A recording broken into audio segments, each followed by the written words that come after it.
नमस्कार प्रिय दर्शकों, स्वागत है आप सभी का आपके अपने चैनल पर। मैं पंडित नितिन शास्त्री आप सभी का बहुत बहुत स्वागत करता हूं।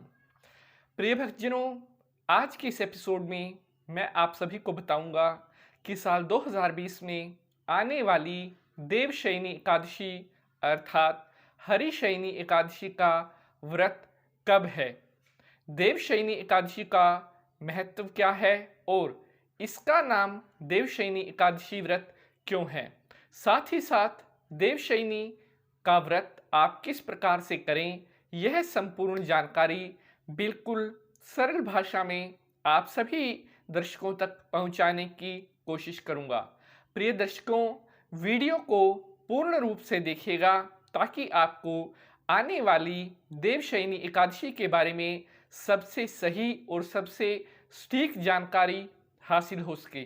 अब मैं आप लोगों का ज़्यादा समय न लेते हुए आज की यह महत्वपूर्ण वीडियो स्टार्ट करता हूँ। बोले विष्णु भगवान की जय। प्रिय साथियों, वैसे तो साल में बहुत सी एकादशियाँ आती हैं और हर महीने में शुक्ल पक्ष और कृष्ण पक्ष की अलग अलग एकादशी आती हैं, लेकिन आज के इस अंक में जिस एकादशी का वर्णन मैं आप लोगों से करूंगा, यह एकादशी जितनी भी एकादशियां हैं उन सभी एकादशियों में से सबसे श्रेष्ठतम एकादशी कहा गई है।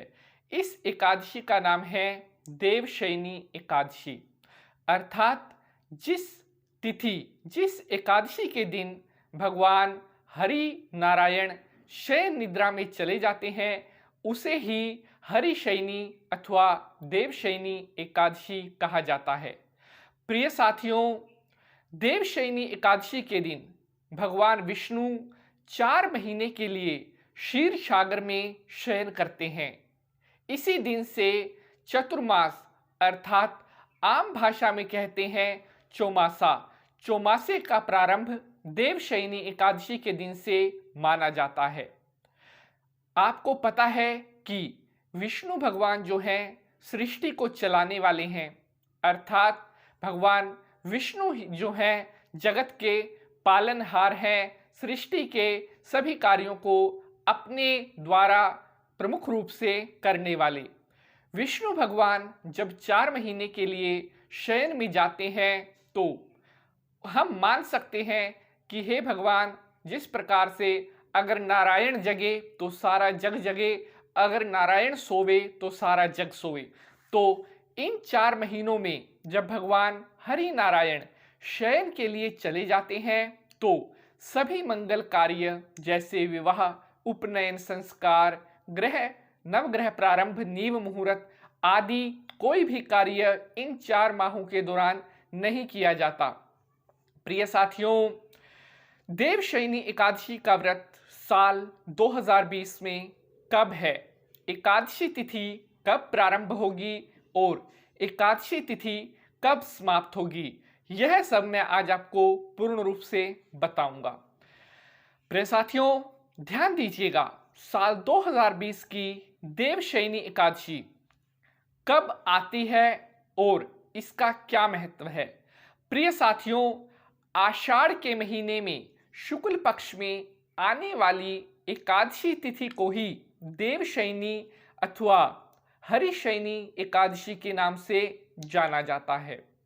साल 2020 में देवशयनी एकादशी 1 जुलाई बुधवार के दिन होगी। जैसा कि आप यहाँ स्क्रीन पर देख सकते हैं, पूर्ण रूप से मैं आपको यहाँ दिखा रहा हूँ कि साल 2020 की देवशयनी एकादशी 1 जुलाई बुधवार के दिन होगी। अब यहाँ पर मैं स्क्रीन पर आपको दिखाऊंगा कि एकादशी तिथि कब प्रारंभ होगी और एकादशी तिथि समाप्त कब होगी। तो प्रिय साथियों, यहाँ पर स्क्रीन पर आप देख सकते हैं कि एकादशी तिथि प्रारंभ होगी 30 जून को रात्रि 7:15 पर। 30 जून को रात्रि 7:15 पर एकादशी तिथि प्रारंभ होगी और एकादशी तिथि के समाप्त होने का समय रहेगा 1 जुलाई बुधवार को शाम 5:30 पर। प्रिय साथियों, यहाँ पर मैं देवशयनी एकादशी की डेट और टाइम आपके साथ शेयर कर रहा हूँ, इसको आप भली भांति देख लें। तो प्रिय साथियों, अब वीडियो में आगे बढ़ते हैं। पूर्ण रूप से मैंने डेट और टाइम आपको बता दिया है। आशा करते हैं आपने डेट और टाइम अच्छी तरह से नोट कर लिया होगा। प्रिय साथियों, देवशयनी एकादशी का व्रत 1 जुलाई बुधवार के दिन होगा। प्रिय साथियों, अब बात करते हैं कि देवशयनी एकादशी का व्रत किस प्रकार से करें और इसका क्या महत्व है। सुबह आपने उठ करके नहा धोकर शुद्ध वस्त्र धारण करने के पश्चात भगवान विष्णु की पूजा करनी है। ओम विष्णवे नमः, ओम केशवाय नमः, ओम माधवाय नमः, इन मंत्रों से भगवान विष्णु का ध्यान करना है और उसके बाद अपने मन में ध्यान करना है कि हे महाराज, आप सारे संसार को चलाने वाले हो। अब आप जो है 4 महीने के लिए सुप्त अवस्था में अर्थात शयन के लिए क्षीर सागर में जा रहे हो।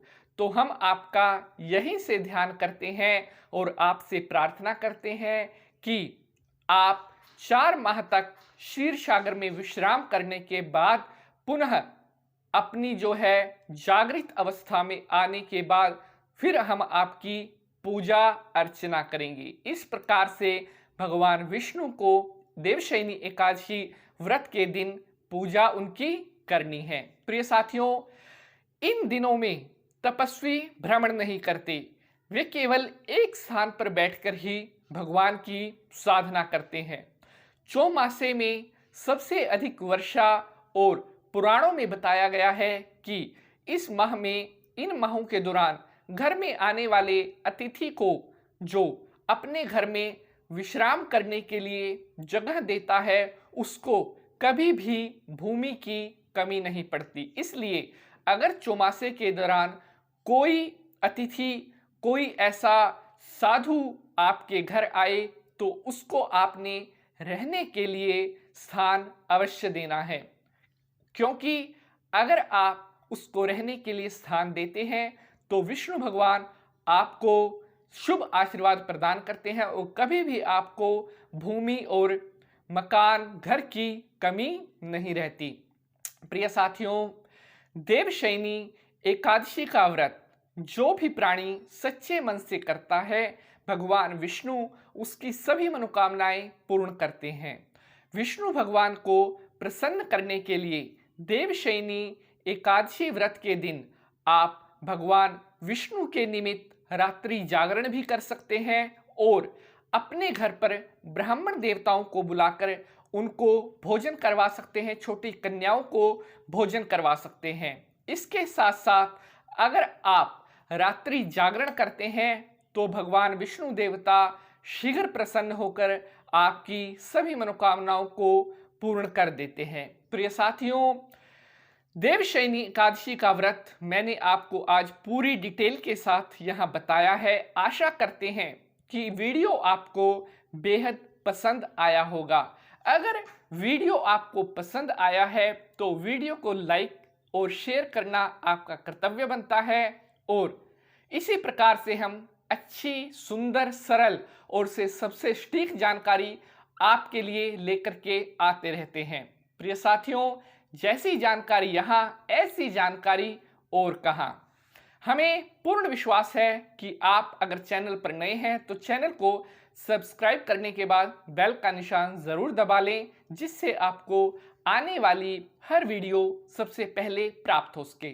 प्रिय भक्तजनों, हमारा उद्देश्य केवल इतना ही होता है कि आप लोगों तक सबसे सटीक जानकारी, सबसे सरल भाषा तक हम पहुंचा सके, कि आपको हमारे द्वारा बताया जा रहा यह धर्म कर्म आसानी से समझ में आ सके, तभी हमारा वीडियो बनाने का उद्देश्य सफल हो पाता है।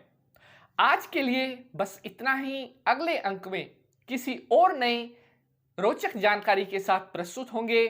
अगर आपका कोई प्रश्न है तो आप अपना प्रश्न कमेंट बॉक्स में छोड़ सकते हैं, हम आपके प्रश्न का उत्तर देंगे। आज के लिए बस इतना ही। माता रानी आप सभी भक्तों का कल्याण करे। जय माता की। ओम नमो भगवते वासुदेवाय। नमो नमः।